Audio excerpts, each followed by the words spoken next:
de ton urbanisme, n'est-il pas? Comment dire? Je ne souhaitais pas intervenir après le propos que j'ai tenu. D'abord parce que je souscris tout à fait à cette espèce de relation affective que nous entretenons. Il n'y a pas un contre, un pour. Il y a simplement la perspective des élus que nous sommes de faire en sorte que le territoire soit le plus performant possible, notamment en matière d'économie, parce que derrière l'économie, il y a le social. Voilà. Et c'est ce que je dis en cela. Et par ailleurs, pas sans ignorer qu'aujourd'hui, la ville de Briançon se transforme, littéralement. Et moi, en tout cas nous, qui sommes à l'environnement, on en apprécie à la fois le contexte, la nature, la perspective, et je l'ai dit en d'autres circonstances, hein, mais ça ne tient qu'à un positionnement qui est le nôtre. Et d'autres aménagements tels que celui qui vient d'être évoqué sur le Fort des Têtes, et je crois, en tout cas c'est une intime conviction, c'est pas par rapport, c'est en tenant compte d'une évolution qui aujourd'hui transforme le cadre qui nous fait vivre, hein, c'est-à-dire le cadre industriel et commercial. Il apparaîtrait, mais il apparaîtrait. Après, je n'irai pas au-delà de ce qui est une considération à caractère fondamental. C'est de dire que, pour l'instant, et compte tenu des échéances qui sont les nôtres, parce que des échéances qui sont les nôtres, elles sont énormes. Le 3000, on sort de 10 ans de procédure sur des autorisations d'urbanisme dont il ne m'appartient pas de juger aujourd'hui, puisque le tribunal l'a fait. C'est la première des choses. La deuxième des choses, on est sur la construction d'un aménagement qui s'appelle le Clos Angem. On est certes en appel au tribunal administratif, donc je ne discuterai pas dessus, mais il n'empêche que c'est une véritable transformation. Et on a besoin d'une réactivité telle en interne qu'il nous est apparu bon, au sein du conseil municipal, de proposer cette délibération.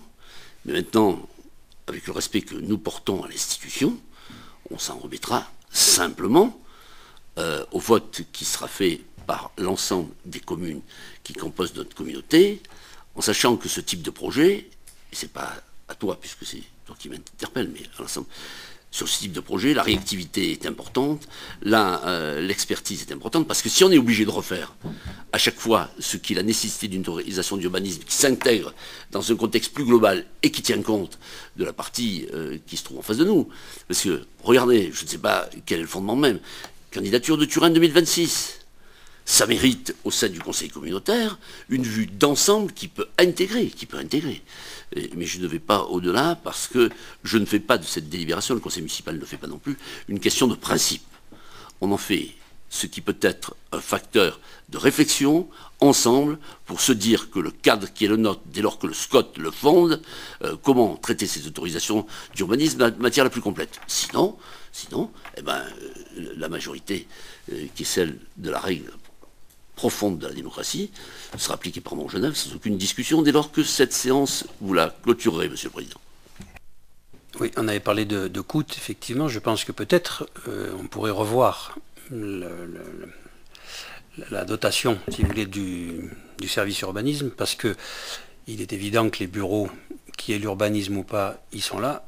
Le RH, qui est l'urbanisme ou pas, il est là. La direction générale, qui est l'urbanisme ou pas, ils sont là. On paye les consommables de la même façon. Donc on pourrait peut-être effectivement juste revoir la masse budgétaire qui correspond au service urbanisme, parce que l'urbanisme véritablement, c'est les personnels qui ont été embauchés, puis un petit peu de matériel, fourniture, c'est tout. Donc là, on pourrait effectivement imaginer baisser un petit peu le coût de l'acte. Pardon. Vas-y. Oui, nous, comme vous le savez, puisqu'on l'a évoqué au bureau des vice-présidents, on se pose aussi la question, et ce qui nous fait réfléchir, bien évidemment, c'est le coût. Quand on a pris la décision en 2015 de mutualiser, c'était bien évidemment dans l'idée de dire mutualiser, faire de ce service un service communautaire, c'était une idée de faire en sorte que les petites communes puissent aussi avoir un accès à un service dans des coûts abordables. Aujourd'hui, c'est un coût qu'on peut supporter, bien évidemment, mais on a gardé nos personnels parce que on reçoit en mairie, comme on vous l'a expliqué, bon nombre de porteurs de projets et il nous semblait indispensable. Donc aujourd'hui, nous, on a gardé forcément, alors vous allez me dire, vous auriez dû faire autrement, mais on a gardé en tous les cas une partie des personnes qui travaillaient parce qu'on en a besoin et en plus on adhère au service et on paye, lors de mémoire, on doit être à 20 000 €. Donc on se pose la question aussi et on se dit si chacun avait fait sa part du chemin, les choses auraient peut-être été différentes. Et si on avait adhéré au service, mais on ne réécrit pas l'histoire, au service urbanisme de Briançon, on n'en serait peut-être pas à ce niveau-là. Alors évidemment, là-dedans, il y a aussi l'idée de soutenir l'ensemble des communes, mais on n'ira peut-être pas aussi vite que notre ami Guy, mais soyez certains que c'est quelque chose qu'on a à l'esprit, en se disant peut-être que demain, on aura aussi l'idée de faire autrement et de travailler différemment. Alors même si on est très satisfait des services qu'on trouve aujourd'hui dans ce service, à un moment, on doit aussi, vis-à-vis de nos concitoyens et vis-à-vis de nos conseils municipaux, justifier les factures que l'on paye. Voilà, merci. Moi, je voulais juste, par rapport à Guy, je t'ai bien entendu sur l'évolution, sur les impératifs économiques. Moi, je veux juste rappeler que le service instructeur, il est à notre service, il est au service des communes. C'est-à-dire qu'il y a un certain nombre d'éléments qui lui sont transmis, il instruit, il fait remonter le résultat de l'instruction, mais le maire derrière, c'est le maire qui donne le permis. C'est le maire qui donne le permis. S'il y a un avis qui est conseillé négatif et que le maire dit non, moi cet avis il est positif, le maire prend un avis positif. Voilà, donc c'est pas comment dire. Et ce service, il faut vraiment le voir comme un service qui instruit pour nous. Qui nous donne un conseil par rapport à des règles d'urbanisme, voilà. Mais derrière, la responsabilité du permis, c'est le maire. Moi, je vais voter pour, pas pour faire plaisir à Guy, mais tout simplement parce que, par principe, on ne retient pas les gens qui veulent partir. Montgenèvre a souhaité sortir du syndicat d'éclairage. Le conseil municipal de Servières a soutenu cette démarche. Donc, on votera pour. Même si on se tire une balle dans le pied, parce que pour nous, on aura des coûts supplémentaires. Mais c'est comme ça. Oui, moi je voulais seulement intervenir sur le prix du service. Donc au départ, on avait estimé le prix du service à 250 €, ça faisait partie des négociations, et on est à 193 € l'équivalent permis de construire, ce qui est très bas par rapport à toutes les estimations départementales. Alors c'est sûr que si on regarde Embrun par permis c'est moins cher. Mais Embrun ne fait pas payer le prix réel, le coût réel du permis de construire. Tandis que bon, le service, c'est le coût réel, tout compris. Et puis, moi je me souviens des discussions qu'on avait eues lors de la création. Il ne faut pas confondre la pré-instruction et l'instruction. C'est-à-dire que clairement, avant, nous ne faisions pas l'instruction, par contre on faisait la préinstruction. On continue à faire la préinstruction avec le même personnel qu'avant. Par contre, en effet, l'instruction que nous ne payions pas avant, on la paye aujourd'hui, et on la paye à un tarif qui est vraiment très intéressant. Donc moi, alors la seule chose, c'est qu'en effet, on a fait le choix par rapport à la population DGF, en se disant, oui, à certaines années, on déploie un lotissement. Eh bien, l'année d'après, surtout sur les petites communes, c'est en effet, il y a une évolution sur l'urbanisme qui est permanente. D'une année sur l'autre, ça change tout. Et donc, on a choisi on a fait ce choix-là à l'époque, justement pour lisser et que ça soit plus compréhensible. Moi, franchement, au niveau du tarif, je pense qu'on est en effet très peu cher. Donc je suis surpris qu'on remette en cause le coût de ce service parce que je pense qu'il est peu cher et je pense qu'il ne faut surtout pas mélanger la préinstruction et l'instruction parce que c'est deux choses différentes. Oui, avec un autre point. Donc pour les communes stations notamment, donc il y a des permis de construire qui sont des permis complexes, donc qui demandent beaucoup plus de travail au service instructeur qu'une simple maison d'habitation dans un terrain de 500 mètres carrés. Qui sont déjà bien préinstruits. Hein. Question posée au service instructeur, n'importe comment, l'instruction est reprise de A à Z par le service.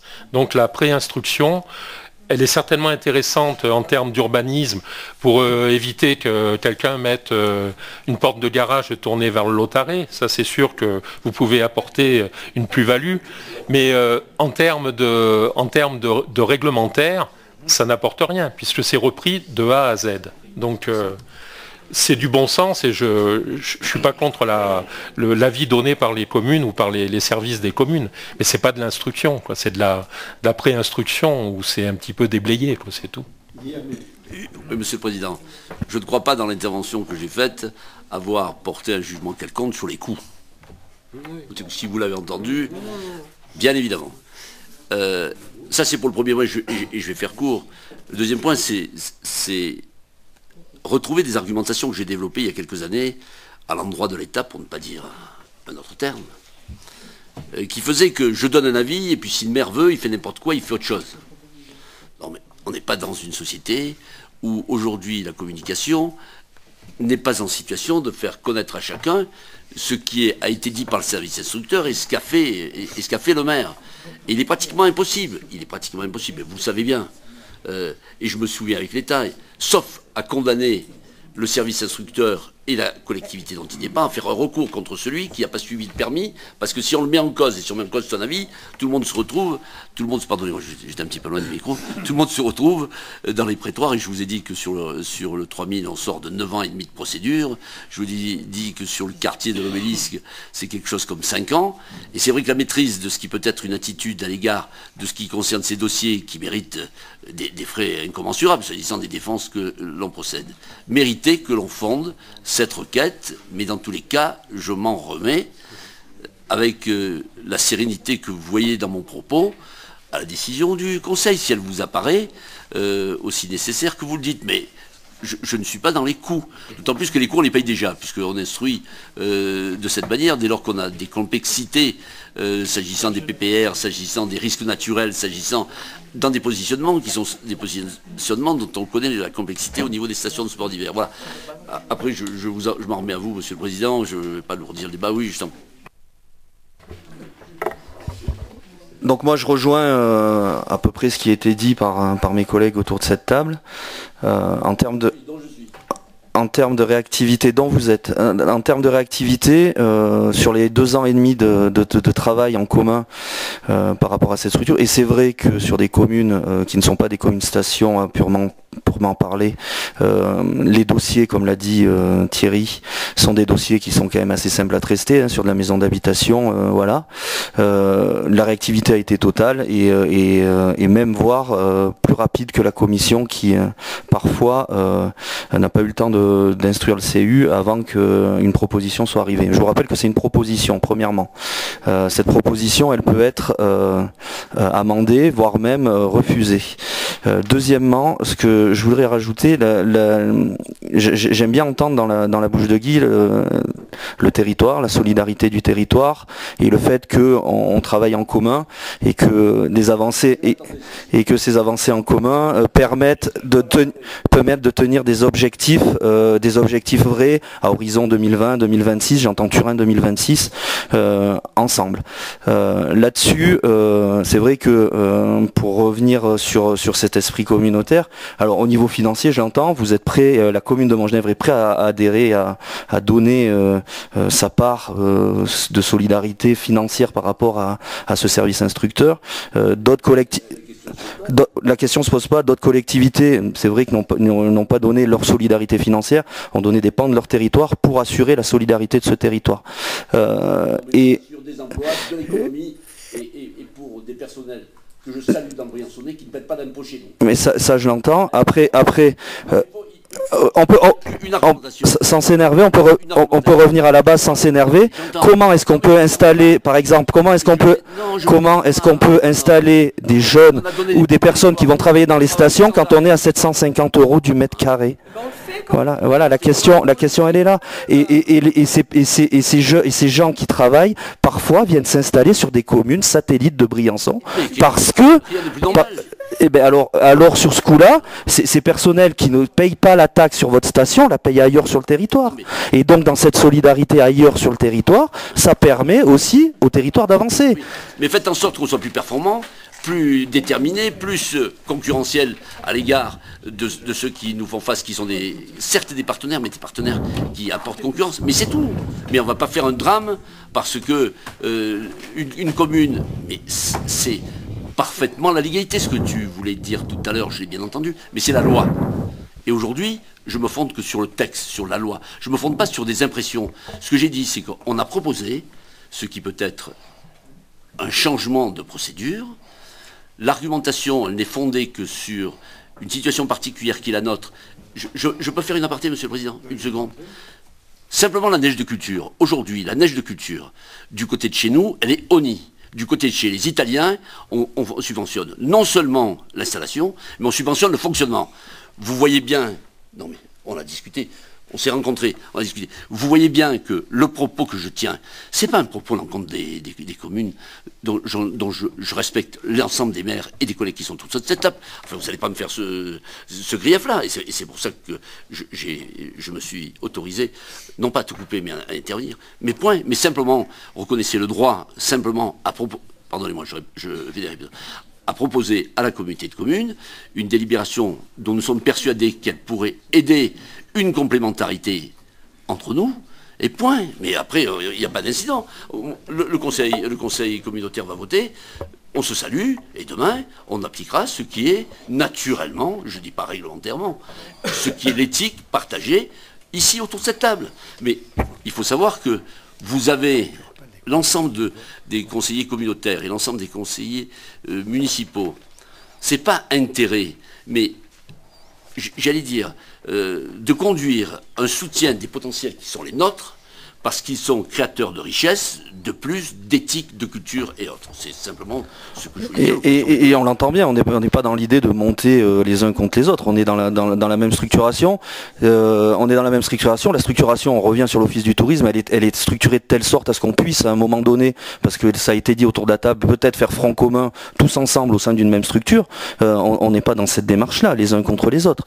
Maintenant, moi, je reviens, alors le coup qui n'a pas été évoqué, mais ça a été dit aussi de ce côté. Il y a peut-être des pistes à creuser sur certains actes qui pourraient être financés également par les pétitionnaires ou même les CU par exemple. Les CU pour l'instant c'est quelque chose d'entièrement gratuit, mais qui font l'objet de paiement par les personnes qui en font la demande auprès des notaires. Donc on pourrait imaginer aussi que de telle sorte à diminuer ce coût, qu'on ait des recettes sur les CU à travailler peut-être, mais on peut imaginer plein de choses. Voilà, maintenant il est vrai que c'est extrêmement compliqué de... mais moi j'attrape la balle au banc, il n'y a pas de souci, aucun problème. Et là-dessus, moi, c'est exactement ce qui a été dit. Ça va être extrêmement compliqué de défendre auprès d'un conseil municipal cette position-là. Et je pense que mon conseil municipal ne sera pas pour. Voilà, moi, j'ai clairement dit. Voilà. Mais je te remercie du propos que tu viens de tenir, parce qu'on n'est pas dans cette logique-là. Mais ce que tu viens d'évoquer va bien. J'ai évoqué l'histoire, j'ai pas évoqué ce qui pouvait être une combination quelconque.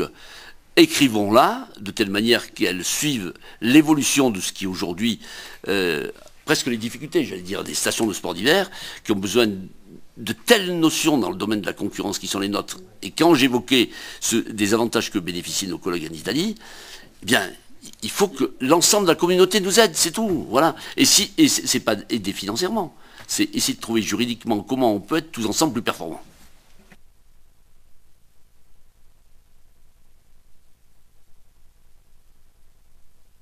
Parce que on peut, et tu y as participé, hein, tu l'as dit clairement, mais on peut le redire très fort, que ce travail qui est mis en place par 2 agents et demi, parce que c'est la réalité, est quelque chose d'énorme au niveau du territoire, qui a sa complexité, qui a ses enjeux par bassin énormes, et qui font voilà, un travail important. Et moi, je renouvelle mon entière confiance dans les personnes qui travaillent là autour. Voilà. Mais faut aussi qu'ils l'entendent, parce qu'ils ne sortent pas avec une impression de dire voilà, on est lâché. Non, c'est pas ce qui se passe dans ce conseil-là. A priori, on a bien compris que tu étais dans un questionnement et que tu amènes l'ensemble des collectivités à se questionner autour de cette position qui peut cliver, mais qui n'est pas clivante. Je partage tout à fait, Monsieur le Président, ce qui vient d'être dit par le maire de Villas-Saint-Brégas.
Donc concernant le personnel,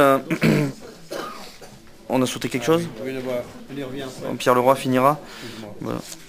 Donc concernant le personnel, il vous est proposé dans ce projet de délibération la création d'un poste non permanent pour les services gestion et valorisation des déchets et assainissement, et d'un poste permanent au service prévention, modification des tableaux des effectifs. Donc le conseil communautaire est appelé à voter le recrutement ou la création de postes pour le service gestion valorisation des déchets, de décider la création d'un emploi non permanent, non titulaire, sur la base de l'accroissement temporaire d'activité de catégorie sur le grade d'adjoint administratif catégorie C à temps complet 35 heures hebdomadaires, pour pouvoir assurer le suivi de la redevance spéciale et la participation pour le financement de l'assainissement collectif. À cet effet, un contrat à durée déterminée serait conclu pour une durée d'1 an à compter du mois de juin sur la base de l'indice brut 347. On vous demande d'inscrire également le budget, les crédits correspondants. Donc vous avez le tableau de création. Concernant le service de prévention, il est décidé de la suppression d'un emploi permanent de grade d'assistant socio-éducatif de catégorie B de la filière sociale à temps complet à raison de 35 heures et de la création d'un emploi permanent au sein du cadre d'emploi des assistants territoriaux socio-éducatifs de catégorie B de la filière sociale à temps complet 35 heures par semaine. Voilà, Président. Très bien. Il y a des questions sur cette délibération? Je la mets aux voix. Quels sont ceux qui sont contre, qui s'abstiennent à l'unanimité? J'ai sauté une délibération qui est la délibération concernant l'isolation thermique de la MJC Centre Social. Et c'est M. Leroy qui rapporte. Donc c'est en prolongation du choix que nous avions fait en 2009. On avait pris un engagement moral que les bénéfices générés par la production d'électricité de la centrale photovoltaïque qui est sur la station d'épuration puissent être réinvestis dans les économies d'énergie nécessaires auprès de la CCB. Donc cet argent, c'est aux alentours de 50-60 000 euros, je ne sais plus le détail, Stéphane pourrait dire, je crois que c'est 60 000 euros par an. Et donc tous les ans, soit on fait les analyses thermiques des bâtiments communautaires, soit on fait des travaux. C'est comme ça qu'on a payé le changement des huisseries, c'est comme ça qu'on a fait l'isolation de certains secteurs. Et là, au-delà de ça, on a pu bénéficier, grâce au PETR, sur le territoire énergie positive pour la croissance verte, je vous rappelle, il y a eu 1 750 000 euros pour le territoire, pour l'isolation. Et donc là, il est proposé donc d'avoir une subvention à 65% pour l'isolation de la MJC, sachant qu'il y avait une partie de la MJC qui avait déjà été isolée. Et là, c'est le mur est et le mur sud qui ont besoin de cette isolation. Donc là, il vous est proposé d'approuver le dossier de demande de dépôt d'une déclaration préalable pour pouvoir envisager les travaux et d'autoriser le président à déposer, signer l'ensemble des pièces constitutives du dossier. Voilà. Donc je vous ai pas dit le montant, c'est 122 000 euros. Ça, c'est les travaux. Et on a 80 000 euros de subvention du pays Grand-Briançonnais. Alors, bien entendu, Madame Marchiello s'abstient. Tu sors et tu rentres. Tu n'es pas là, tu es transparente. Donc, je mets cette délibération. On voit quels sont ceux qui sont contre, qui s'abstiennent à l'unanimité. Et alors donc la dernière délibération, c'est la suppression, création. Non, ça c'était bon. Ben, c'est tout, c'est les questions diverses. Monsieur le Président, Oui. Oui. Si on a terminé dans les questions diverses, je voulais donc, je pense qu'en tant que conseiller communautaire, vous avez tous reçu une invitation pour une réunion demain qui concerne donc l'accueil des migrants sur notre territoire. Et donc ces personnes qui arrivent bien sur un territoire briançonnais et pas uniquement sur la commune de Briançon. Donc nous souhaiterions vivement que d'autres communes soient là à nos côtés, puisque nous y serons en tant qu'élus de Briançon, et nous serions très, très fiers d'avoir d'autres communes à nos côtés. Hier, donc, le maire de Briançon et Francine Dardenne ont rencontré le maire de Oulx et le maire de Bardonecchia. Voilà, il y a des choses intéressantes à savoir, à connaître, mais il y a aussi des décisions, un certain nombre de choses qui doivent nous être expliquées par l'association Refuge Solidaire, qui nous a donc invités en tant qu'élus communautaires demain soir à 18h30 à la salle des associations. Je pense que vous avez été tous destinataires et merci d'être à nos côtés.